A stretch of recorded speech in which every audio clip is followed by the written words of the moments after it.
Rajkot police માટે ફરી એક વખત શરમજનક ઘટના સામે આવી। રાજકોટમાં પીસીઆર વાનનો છેતરપિંડીમાં ઉપયોગ કરવામાં આવ્યો।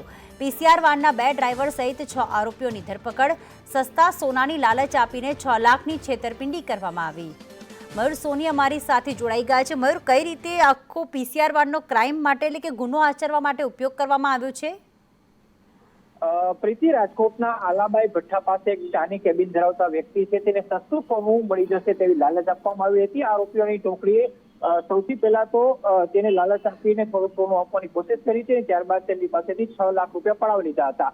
આ પૈસા પાછા માંગતા પીસીઆર વેનનો જે આઉટસોર્સિંગનો ડ્રાઈવર છે તેને તેનો સાથી ત્યાં ટોળકીની સાથે ગયા હતા અને આ વ્યક્તિને ધમકાવ્યો હતો કે અમે પોલીસમાં છીએ ને તારું કંઈ નહીં આવે। આ પ્રકારની વાતચીત કરી તેમની પાસેથી પૈસા પડાવી લેવામાં આવ્યા હતા। ત્યારબાદ ફરિયાદી છે તેના દ્વારા ફરિયાદ કરવામાં આવી છે અને આખો મામલો સામે આવ્યો હતો। હાલ પોલીસ દ્વારા 6 આરોપીઓ છે તેમની અટકાયત કરવામાં આવી છે, જેમાં 2 આરોપીઓ છે તે આઉટસોર્સિંગના ડ્રાઈવર હોવાનો ખુલાસો થયો છે। આભાર તમામ વિગતો માટે।